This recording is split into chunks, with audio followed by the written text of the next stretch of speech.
नमस्कार। दिन भर की बड़ी खबरों में आपका स्वागत है। मैं हूं परवीन शेख। आज इस बुलेटिन में बात होगी भारत जोड़ो यात्रा से डरी मोदी सरकार की, कैसे सोनिया गांधी ने संसद में बढ़ाई बीजेपी की मुश्किलें, जानेंगे मध्य प्रदेश में कैसे बैकफुट पर आई शिवराज सरकार, महाराष्ट्र में बीजेपी के कैसे गड़बड़ाते दिख रहे हैं चुनावी समीकरण, बात करेंगे कर्नाटक महाराष्ट्र सीमा विवाद पर संजय राउत के बड़े बयान की, केरल सरकार और राज्यपाल के बीच तेज होती जंग की, और बुलेटिन के आखिर में बात होगी सीएम अशोक गहलोत के मास्टर स्ट्रोक की। लेकिन तमाम बड़ी खबरों से पहले एक नजर सुर्खियों पर। महामारी के संकट पर स्वास्थ्य मंत्री ने जताई चिंता, जनता को दी सलाह। मनसुख मांडविया ने भीड़ वाली जगह पर मास्क लगाने की दी सलाह, तीसरी खुराक को बताया अनिवार्य। केंद्र का राज्य सरकारों को निर्देश, ऐसे कैदियों को करे रिहा जो पूरी कर चुके हैं सजा, लेकिन जुर्माना न अदा करने के चलते नहीं हो पा रही है रिहाई। एयरपोर्ट पर भीड़ को कम करने के लिए नई गाइडलाइन का ऐलान, लैपटॉप, मोबाइल और चार्जर निकाले बिना होगा सिक्योरिटी चेक, जल्द लगेंगे नए स्कैनर। भारी गिरावट के साथ बंद हुआ शेयर बाजार, सेंसेक्स 635 अंकों की गिरावट के साथ 61,067 पर हुआ बंद, निफ्टी 186 अंक की गिरावट के साथ 18,199 अंक पर हुआ बंद। ये तो थी सुर्खियां और अब बात आज की सबसे बड़ी खबर की। आज हरियाणा में राहुल गांधी की धमाकेदार एंट्री हुई। इस एंट्री ने बीजेपी को बैकफुट पर धकेल दिया है, क्योंकि राहुल की भारत जोड़ो यात्रा को जनता का जबरदस्त समर्थन मिल रहा है। इस बीच मोदी सरकार ने कोरोना की आड़ में यात्रा को रोकने की कोशिश की है, लेकिन कांग्रेस ने बीजेपी की इस कोशिश को नाकाम कर दिया है। राहुल गांधी की भारत जोड़ो यात्रा राजस्थान के अलवर से होते हुए हरियाणा में प्रवेश कर गई है। इस मौके पर कांग्रेस के कई वरिष्ठ नेताओं ने यात्रा का स्वागत किया। राहुल गांधी ने आज भारत जोड़ो यात्रा की शुरुआत हरियाणा के नूंह से की। जैसे ही कांग्रेस की भारत जोड़ो यात्रा ने हरियाणा में प्रवेश किया तो राहुल गांधी ने एक बार फिर बीजेपी पर निशाना साधा। उन्होंने नूंह में जनसभा को संबोधित करते हुए कहा कि आज लड़ाई दो विचारधाराओं के बीच है, एक जो कुछ चुनिंदा लोगों को फायदा पहुंचाती है, जबकि दूसरी लोगों की आवाज है, किसान और मजदूर की आवाज। कांग्रेस सांसद राहुल गांधी ने भारत जोड़ो यात्रा के जरिए हरियाणा की धरती से 2024 के विधानसभा चुनाव के लिए शंखनाद कर दिया है। यात्रा में हरियाणा कांग्रेस के नेताओं ने भी राहुल के साथ पदयात्रा की। राहुल ने इस दौरान साथ चल रही महिलाओं से बातचीत की।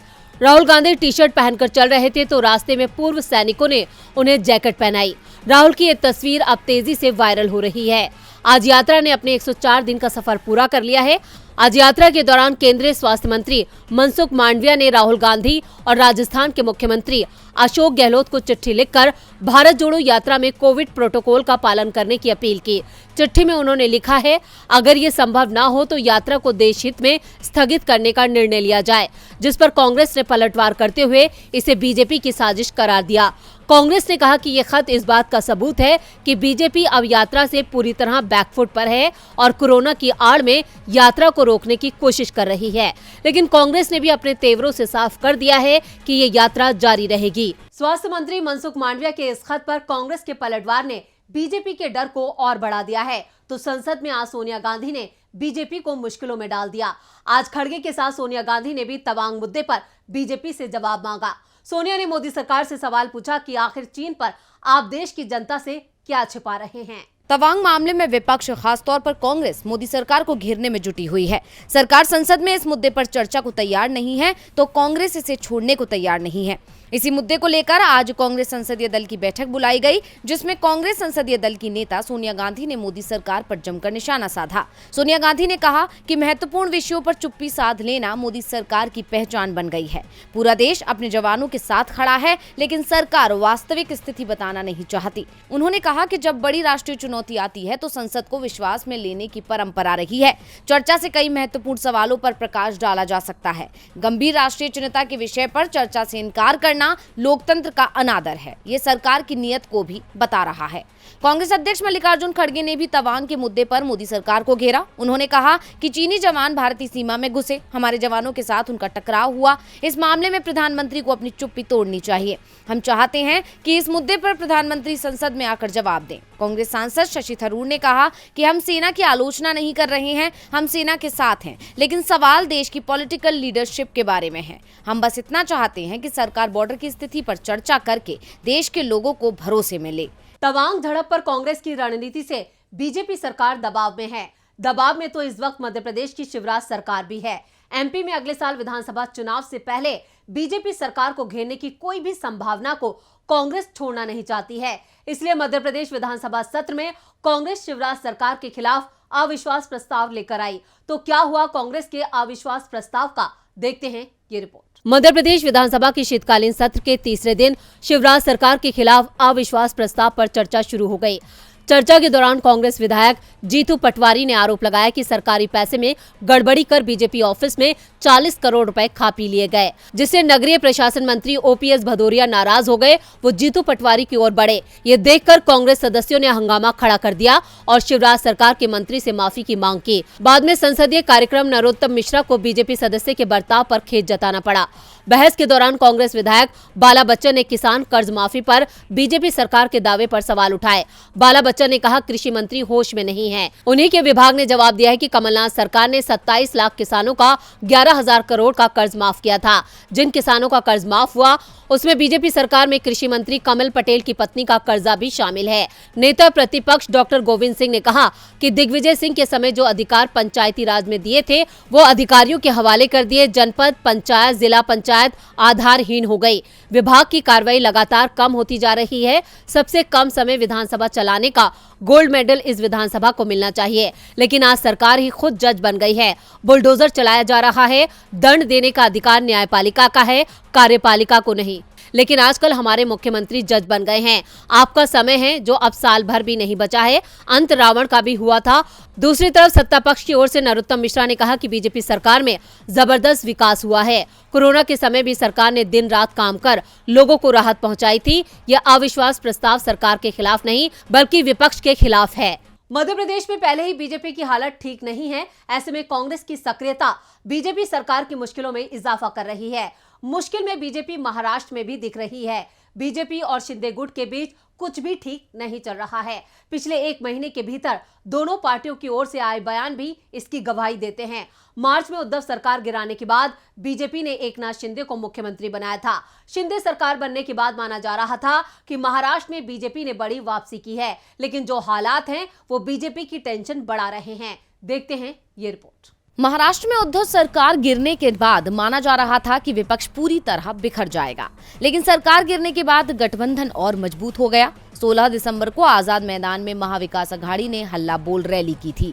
इस रैली में शरद पवार, उद्धव ठाकरे और नाना पटोले भी शामिल हुए थे।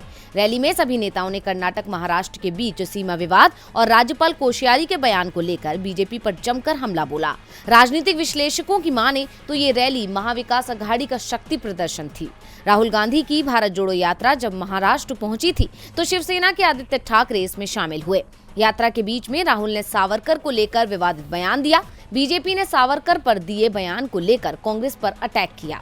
माना जा रहा था कि शिवसेना और कांग्रेस के बीच इससे दूरियां बढ़ेंगी, मगर शिवसेना ने विवाद पर चुप्पी साध ली। बीजेपी यहां भी इसे मुद्दा बनाने में फेल हो गई। महाराष्ट्र की राजधानी में नगर निगम के चुनाव होने हैं। पिछले 25 साल से बीएमसी पर शिवसेना का कब्जा है। बीजेपी इस किले को भेदने के लिए विशेष तैयारी कर रही है। गृह मंत्री अमित शाह खुद सक्रिय हैं और मिशन 135 का लक्ष्य रखा है। दिल्ली नगर निगम में हार के बाद बीजेपी की नजर मुंबई पर है। हालांकि यहां उद्धव ने मजबूत किलेबंदी कर दी है और शिंदे गुट भी खासा सक्रिय नहीं है, जिसका सीधा फायदा उद्धव को मिलता नजर आ रहा है। यूपी के बाद महाराष्ट्र में लोकसभा की सबसे ज्यादा सीटें हैं। 48 में से 23 सीटें अभी बीजेपी के पास हैं। सहयोगी शिंदे के समर्थन में 12 सांसद हैं। बीजेपी के सामने 2024 में सीटें बचाने की चुनौती होगी। राज्य की कई ऐसी सीटें हैं जहां कांग्रेस, शिवसेना और एनसीपी गठबंधन बीजेपी के मुकाबले काफी मजबूत है। इन हालात को देखकर साफ कहा जा सकता है कि महाराष्ट्र में तेजी से बदल रही सियासत ने बीजेपी के सभी प्रयासों को फेल कर दिया है। महाराष्ट्र में बीजेपी पहले ही बैकफुट पर है, तो वहीं कर्नाटक और महाराष्ट्र के सीमा विवाद ने उसकी मुश्किलों को और बढ़ा दिया है। कर्नाटक और महाराष्ट्र के बीच चल रहा सीमा विवाद तूल पकड़ता जा रहा है। दोनों ही राज्यों के सीएम के साथ केंद्रीय गृह मंत्री ने बैठक की और विवाद को कानूनी तरीके से हल करने पर जोर दिया, लेकिन ये विवाद शांत होता नहीं दिख रहा है। अब संजय राउत ने इसे लेकर कर्नाटक सरकार पर जमकर निशाना साधा है। महाराष्ट्र और कर्नाटक के बीच सीमा को लेकर जारी विवाद गहराता नजर आ रहा है। महाराष्ट्र कर्नाटक के उन सीमावर्ती इलाकों पर दावा कर रहा है जहां की ज्यादातर आबादी मराठी भाषा बोलती है, तो दूसरी ओर कर्नाटक विधानसभा में मुख्यमंत्री बसवराज बोम्मई ने ऐलान कर दिया है कि वो राज्य की 1 इंच जमीन महाराष्ट्र को नहीं देंगे। बसवराज के बयान को लेकर महाराष्ट्र में गुस्सा दिख रहा है और इसे लेकर शिवसेना के राज्यसभा सांसद संजय राउत ने कर्नाटक सरकार को चेतावनी देने के साथ ही मोदी सरकार पर भी तंज कसा है। राउत ने कहा कि वैसे तो हमारे देश की सरकार भी ये कहती है कि हम 1 इंच जमीन किसी को नहीं देंगे, लेकिन चीन हमारे देश की सीमा में घुस आया, वैसे हम भी कर्नाटक में घुस सकते हैं। इसके लिए हमें किसी से अनुमति लेने की जरूरत नहीं है, हमारा देश एक है। संजय राउत ने पीएम मोदी पर निशाना साधते हुए कहा कि एक तरफ पीएम मोदी रूस यूक्रेन जंग में मध्यस्थता करते हैं, लेकिन देश के 2 राज्यों के विवाद की अनदेखी कर रहे हैं। ये अच्छे राजनेता की निशानी नहीं है। राउत ने कहा कि राज्य के साथ हमारी कोई व्यक्तिगत लड़ाई नहीं है, ये मानवता की बात है। हम चाहते हैं कि इस समस्या का हल बातचीत के जरिए निकाल लिया जाए, लेकिन कर्नाटक के मुख्यमंत्री शांति से बात नहीं समझ रहे। राउत ने महाराष्ट्र सरकार पर निशाना साधा है। उन्होंने कहा कि इस समय महाराष्ट्र में एक कमजोर सरकार काम कर रही है, जो अपनी जमीन वापस लेने की बात तक नहीं कर पा रही है। दरअसल दोनों राज्यों के बीच सीमा विवाद उस वक्त से है जब राज्यों का गठन हुआ था। इस पूरे विवाद के केंद्र में बेलगाम जिला है। महाराष्ट्र दावा करता है कि 1960 के दशक में राज्यों की भाषा के आधार पर पुनर्गठन किया गया था, लेकिन मराठी बहुल ये जिला कर्नाटक में गलत तरीके से शामिल कर दिया गया। अब दोनों राज्यों की सीमा पर जो 865 गांव हैं, उनका महाराष्ट्र में विलय कर देना चाहिए, जबकि कर्नाटक का दावा है कि इनमें से 260 गांवों में कन्नड़ भाषी आबादी है। कर्नाटक और महाराष्ट्र सीमा विवाद को लेकर आमने सामने है, तो केरल में सरकार और राज्यपाल के बीच जंग तेज हो गई है। वैसे गैर बीजेपी शासित राज्यों और राज्यपाल के बीच तल्खियां होना कोई नई बात नहीं है। लगभग हर गैर बीजेपी शासित राज्य से मनमुटाव की खबरें आती हैं और इन दिनों सरकार और राज्यपाल के बीच केरल में जबरदस्त विवाद देखने को मिल रहा है। इसी विवाद के बीच अब केरल के सीएम ने कुछ ऐसा कर दिया है जिसने इस विवाद को और हवा दे दी है। केरल के सीएम पिनराई विजयन और राज्यपाल आरिफ मोहम्मद खान के बीच खींचतान खत्म होने का नाम नहीं ले रही है, बल्कि समय के साथ ये खींचतान बढ़ती जा रही है। अब इसी खींचतान के बीच केरल के सीएम ने कुछ ऐसा कर दिया जिसने सभी को हैरान कर दिया है। दरअसल विजयन ने अपनी क्रिसमस पार्टी में भी राज्यपाल को आमंत्रित नहीं किया। बता दें कि सीएम विजयन ने कल यानी मंगलवार को क्रिसमस और नए साल के जश्न के लिए तिरुवनंतपुरम स्थित सरकारी मैस्कॉट होटल में दावत का आयोजन किया था। इसमें शामिल होने के लिए राज्यपाल को न्योता नहीं दिया गया और इस बात की पुष्टि राजभवन ने भी की है। इस आयोजन में राज्य के कई मंत्रियों को आमंत्रित किया गया था। मुख्यमंत्री की ओर से आयोजित क्रिसमस पार्टी में कई गणमान्य लोग मौजूद रहे। गौरतलब है कि सीएम और राज्यपाल के बीच लंबे समय से विवाद चल रहा है, लेकिन सीएम का राज्यपाल को ना बुलाना इस विवाद को और बढ़ा देगा। गौर करने वाली बात यह भी है कि पिछले हफ्ते सीएम पिनाराई विजयन, कैबिनेट के सदस्य और विपक्ष के नेता वीडी सतीसन भी राजभवन की तरफ से निमंत्रण भेजे जाने के बावजूद राज्यपाल आरिफ मोहम्मद खान की क्रिसमस पार्टी में शामिल नहीं हुए थे और अब सीएम ने राज्यपाल को अपनी पार्टी में नहीं बुलाया। सीएम का ये कदम बताता है कि ये विवाद अभी खत्म होने वाला नहीं है। बता दें कि ये विवाद तब बढ़ा था जब राज्यपाल आरिफ मोहम्मद खान ने राज्य के 9 विश्वविद्यालयों के कुलपतियों से इस्तीफा मांगा था, जिसके बाद 9 विश्वविद्यालयों के कुलपतियों ने इस्तीफा देने के राज्यपाल के आदेश को चुनौती देते हुए उच्च न्यायालय का रुख किया था। तभी से ये विवाद बना हुआ है और अभी इस विवाद के खत्म होने की कोई उम्मीद नजर नहीं आ रही है। और बुलेटिन के आखिर में बात होगी राजस्थान की राजनीति में सीएम अशोक गहलोत के मास्टर स्ट्रोक की। लोगों को महंगाई से राहत देने के लिए अब राजस्थान की गहलोत सरकार ने तैयारियां तेज कर दी हैं। राज्य के सीएम अशोक गहलोत पहले ही ये ऐलान कर चुके हैं कि अगले वित्त वर्ष से लोगों को रसोई गैस सिलेंडर 500 रुपए का मिलेगा और अब आम लोगों को राहत पहुंचाने के लिए उन्होंने एक और बड़ा ऐलान किया है। देखते हैं ये रिपोर्ट। राजस्थान के अलवर में राहुल गांधी ने राजस्थान मॉडल की जबरदस्त तारीफ की थी। गहलोत सरकार की स्वास्थ्य और शिक्षा को लेकर चलाई गई स्कीमों को बेहतरीन बनाया था। इस दौरान अशोक गहलोत ने भी ऐलान कर दिया था कि राज्य के लोगों को 500 रुपए का सिलेंडर दिया जाएगा, भले ही इसकी कीमत 1000 से ज्यादा हो या 1500 से ज्यादा। राजस्थान में अभी 1040 रुपए का घरेलू गैस सिलेंडर मिल रहा है, लेकिन 1 अप्रैल से राज्य में इसके लिए 500 रुपए ही चुकाने होंगे। इसके साथ ही अब सीएम अशोक गहलोत ने यह भी ऐलान किया है कि लोगों को आटा, तेल, दाल भी सस्ती दरों पर उपलब्ध कराया जाएगा। गहलोत ने कहा कि लोगों की रसोई का बजट कम करना सरकार की जिम्मेदारी है और हम लोग उसी दिशा में काम कर रहे हैं। उन्होंने कहा कि 1,25,000 सरकारी नौकरियों की प्रक्रिया चल रही है, इंटरव्यू हो रहे हैं, परीक्षा हो रही है। 1,35,000 नौकरियां दे चुके हैं। 1 लाख नौकरियों की मैंने और घोषणा की है। सीएम ने कहा कि शांति और सद्भाव राहुल गांधी का जो नारा है उसमें राजस्थान नंबर 1 है।